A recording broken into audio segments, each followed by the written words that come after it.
One of my favorite in terms of, the ironic nature of school suspension, the number of kids who get suspended for truancy. You've skipped school, so we're going to kick you out of school for a period of time.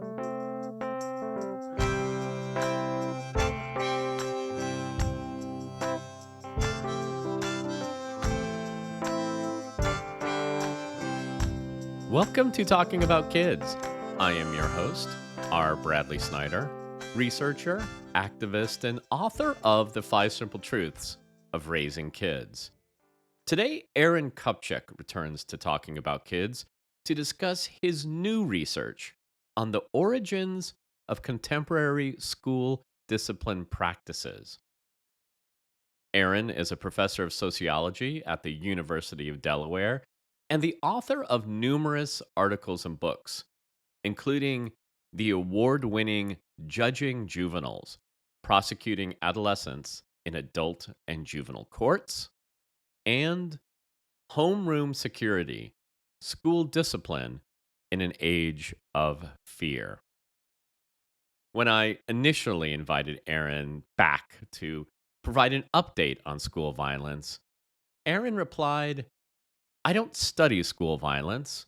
I look at the crappy things adults do because of an irrational fear of school violence. And that is why we like him.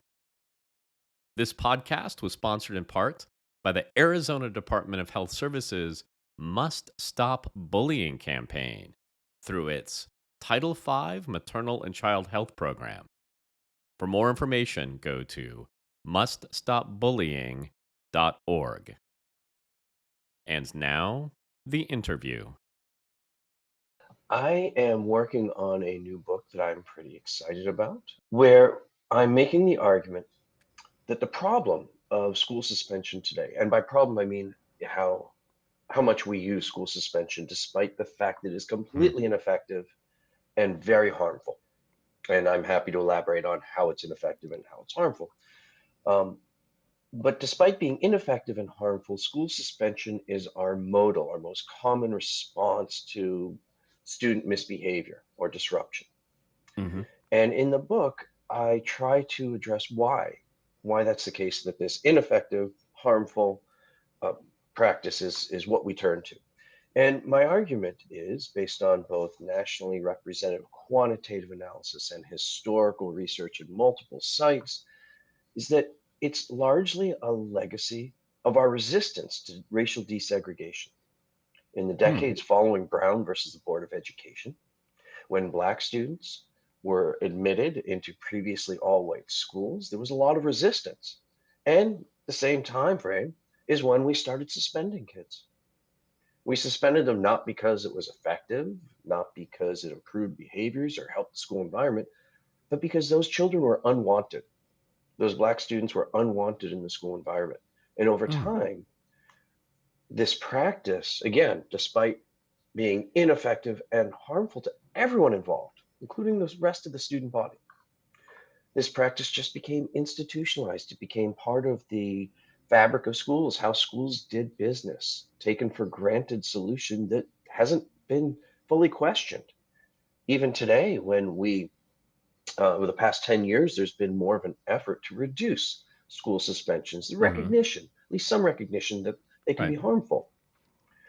Uh, and, and, and yet it still is a common response. So we tinker at the margins without really thinking about the reason for doing this practice to begin with.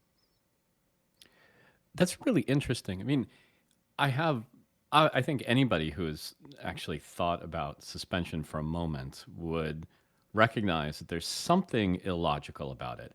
So you have a student that is struggling with something, and your response, your punishment, is to give them less of that thing.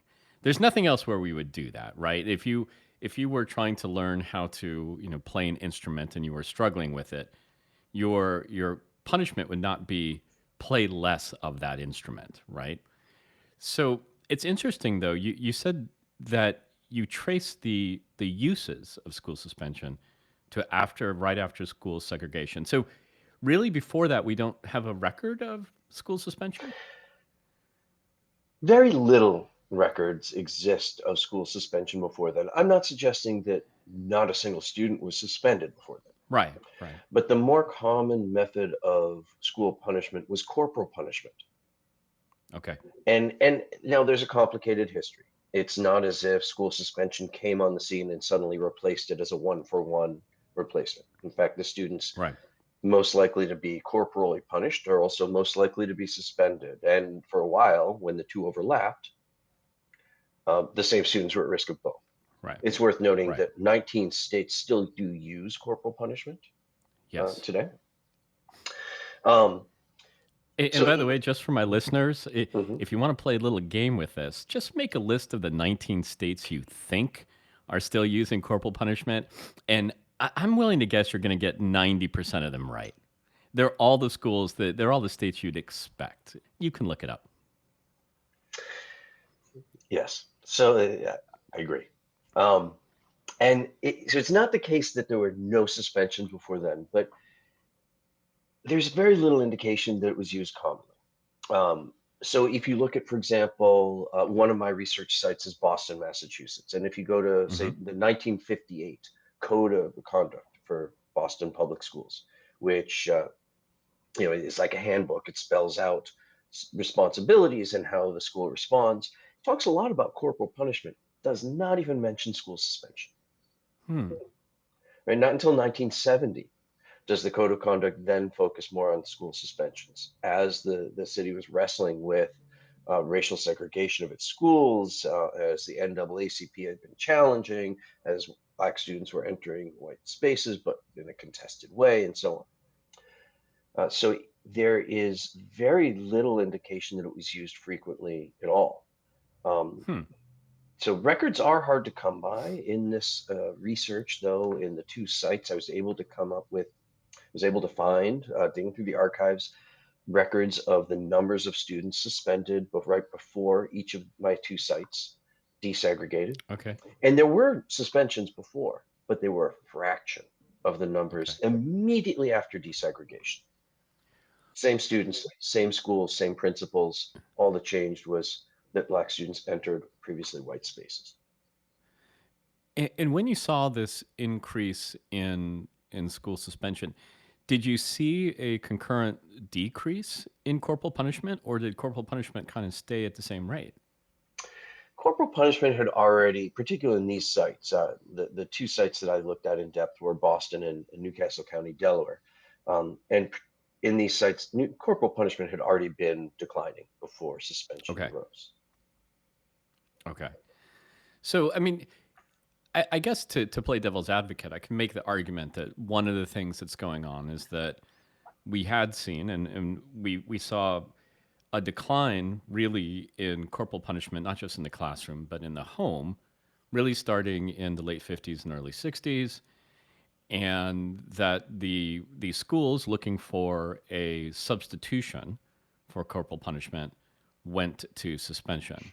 But you think something else is going on. Well, I think that that's part of it. I wouldn't argue against that. I do think something else is going on. But even if they're looking for something else, why suspensions? Right. As you said, we don't, we don't take the absence of treatment to be the punishment for any other type of problem. So Yeah. why was kicking a kid out of school suddenly the solution?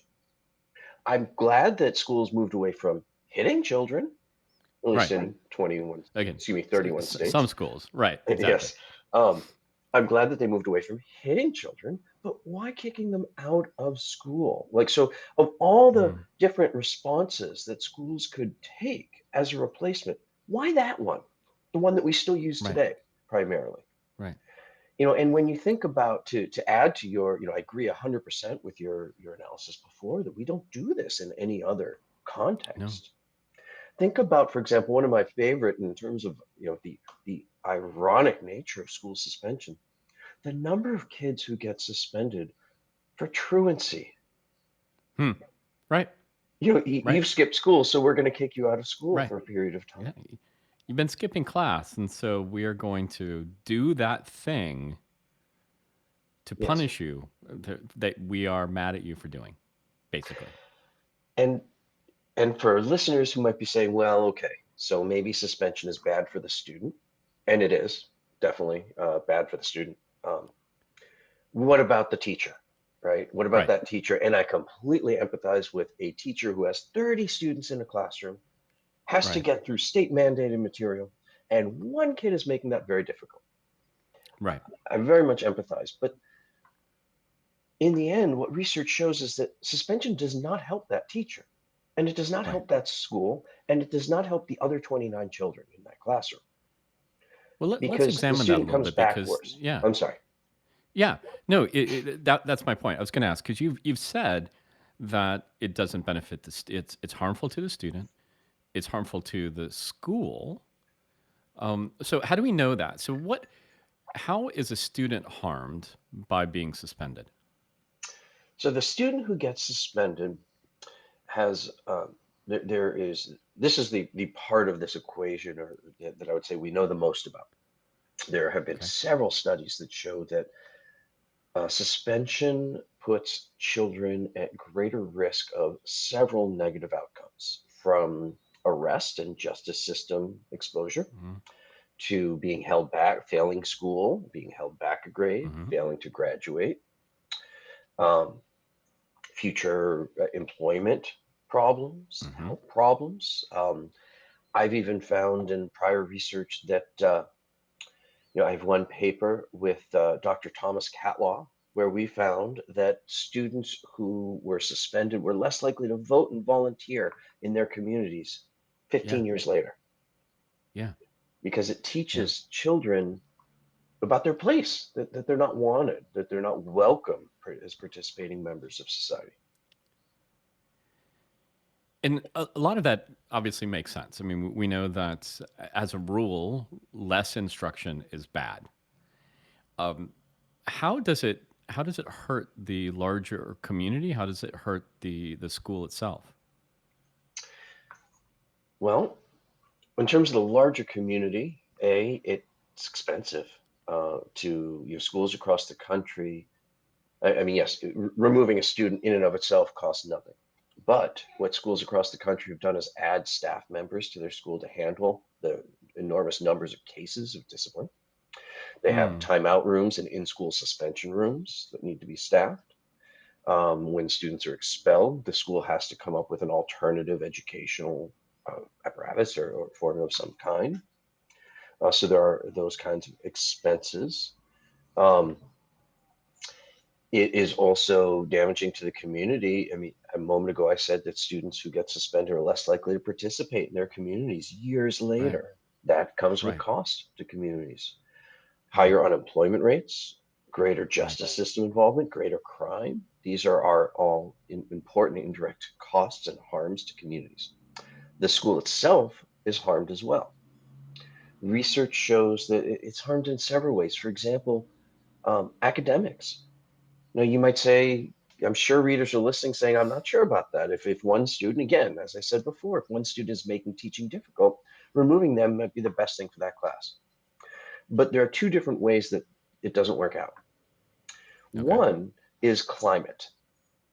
School mm-hmm. climate is really, really important for student achievement in terms of academics, but also safety.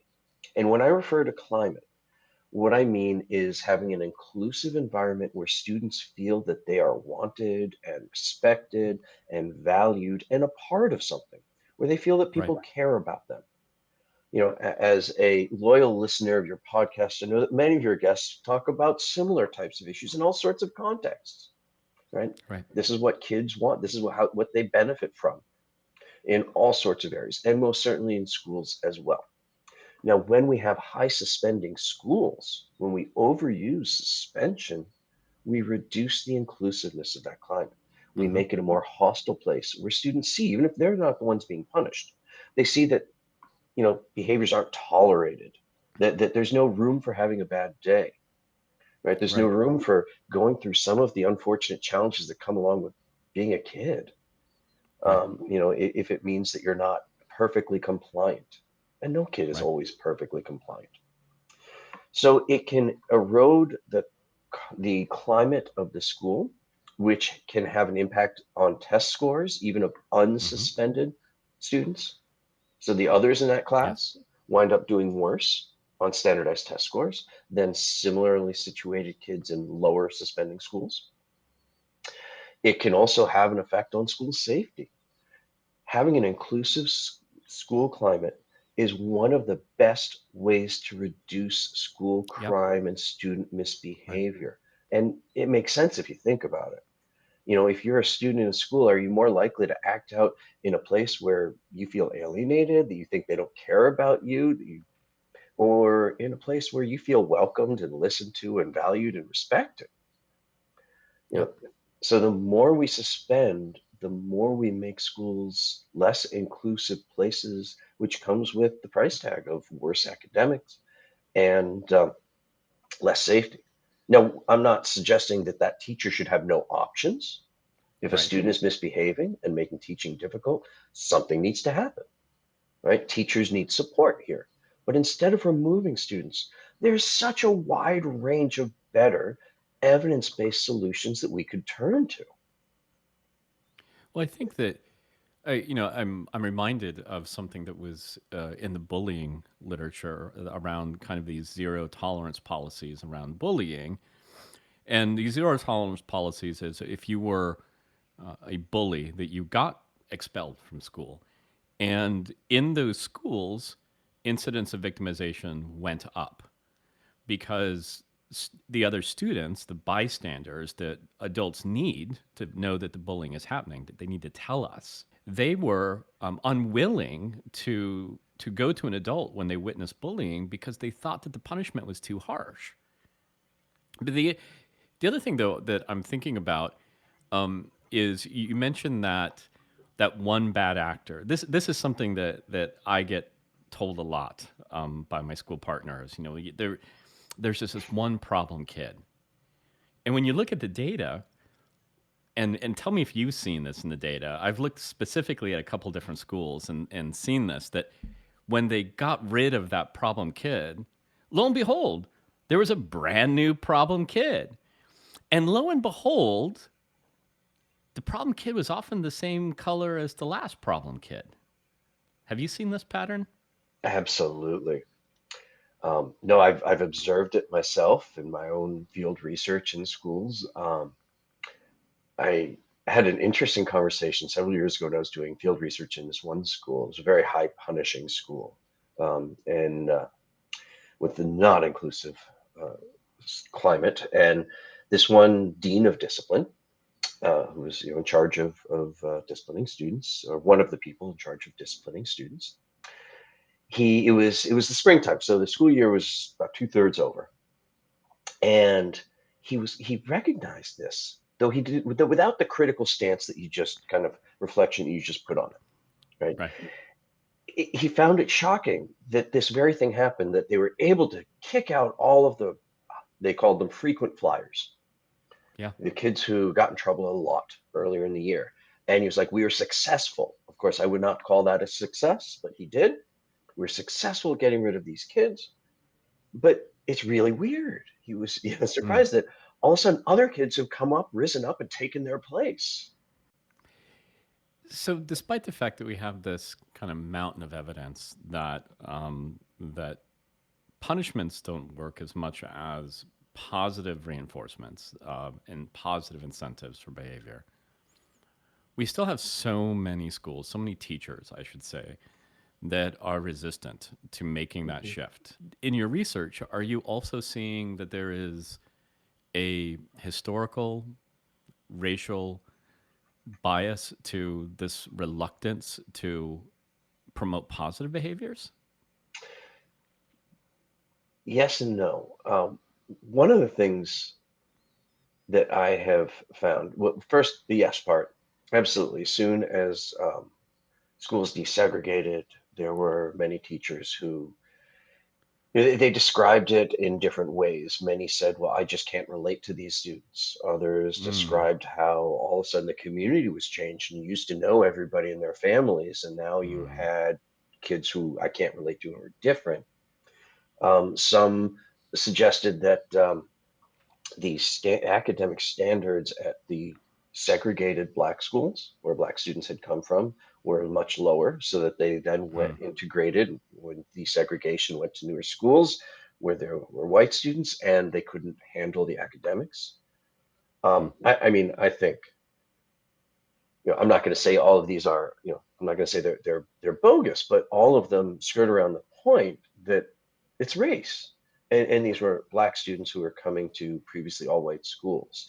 And when they did so, rather than thinking about modeling positive behaviors and how can we ease this transition, the solution was to remove them.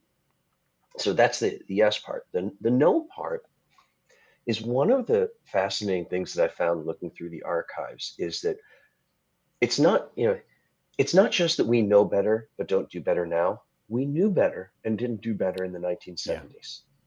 So yeah. I found all these documents from educators and advocacy groups and even educators at the state or district levels, right? Saying, recognizing the need for better school climate, the need for student supports, and Mm, the potential harms of suspending students. yeah. So if you go back to the 70s, before we started mass suspensions, educators understood that it was harmful to suspend students and it wouldn't help most behaviors. It would only make them Right. worse and it would stigmatize kids. So we knew this in the 1970s before we engaged in this practice that's now normative.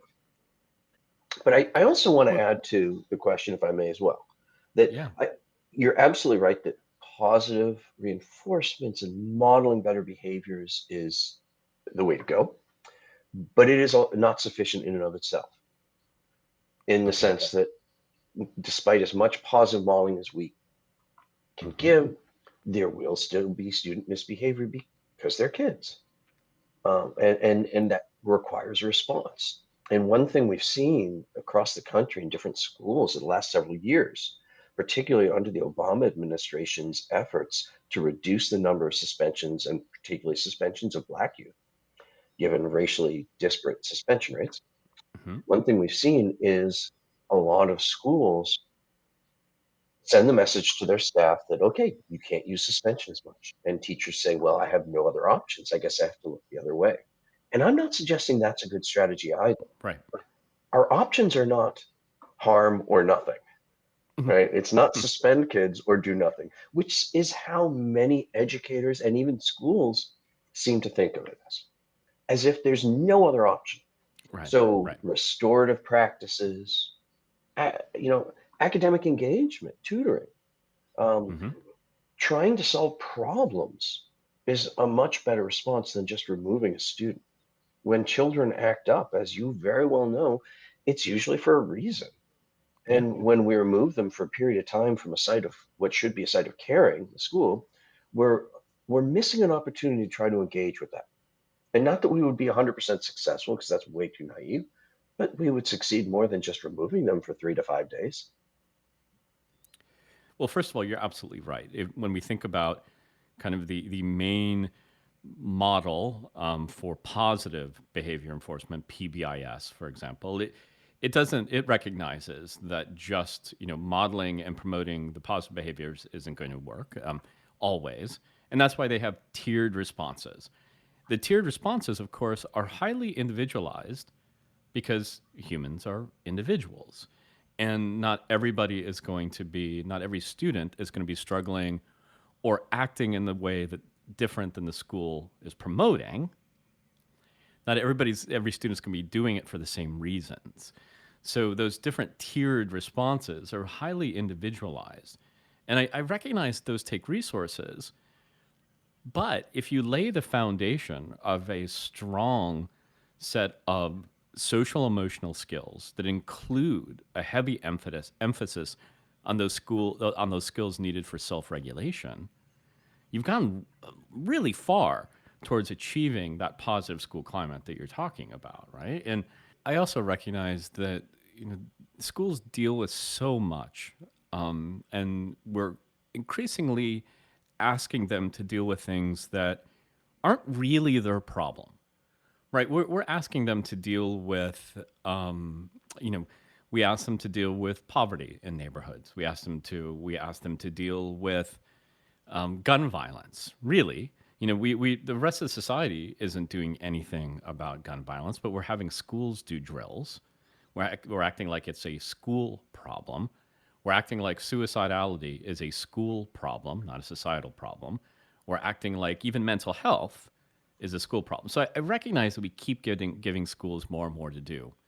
And as a result, changing a practice like a reliance on something punitive like expulsion or out of school suspension, it's hard to steer that ship, right? In your research, did you find schools that were able to change their course and be successful?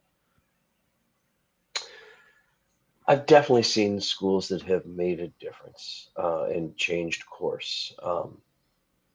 Not the project I've been talking about, which is more historical, but over the course of my research, I have seen schools that have done a great job using restorative practices. Hmm. Where there's a wide range of how well schools implement evidence-based practices like restorative justice or positive behavioral interventions and supports. And some schools do it very well, others less so. I've certainly seen schools that have been successful, but it's a challenge. It takes Right. buy-in at all levels. It takes funding. It takes a real belief that something positive can be achieved. But I think the most important thing is it takes an emotional and a mental commitment, a commitment to Mm-hmm. treat children the way we want our own children treated, to treat them as young people we care about their development, and not as problems to be managed. And I think that again is one of the you know it's a way that past racial battles influence today's problems, and that's really what this project that I've been describing is about, right? That this problem of suspension was really set in motion at a problematic level with Right. desegregation. A response. Desegregation itself was certainly not the problem. It was the racist resistance to desegregation Right. that was the problem, that treated students as unwanted, as problems to be managed by exclusion. And we still have the remnants of that today, where educators, I'm not trying to throw teachers on the bus here. I have so much respect for educators who I agree with you have too much on their plate with too much criticism from everyone else, including me, you Hmm. know, um, and not enough money, not enough Mm. resources, not enough pay, not enough supplies, not enough anything. Um, so I do feel for teachers. I'm not trying to throw them under the bus, but this potential solutions they've been given are lacking, and they haven't been taught and trained and encouraged to Right. remember that these are all children who we need to treat, not just the 29 who are behaving, but all 30, Right. right?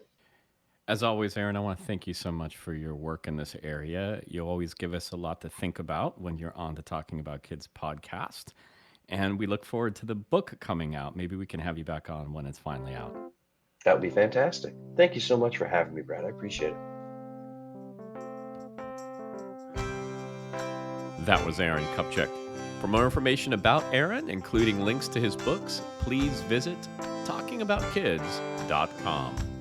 From there, you also can find out about upcoming episodes, suggest a topic, learn more about me and my books, or submit your questions for future guests. Our theme song is by The Senators. For more of their music, go to thesenatorsmusic.com. I hope you enjoyed the episode. Talking About Kids is a weekly podcast, so please subscribe and remember, kids are young goats and young humans. And the difference is that young goats are easier to manage.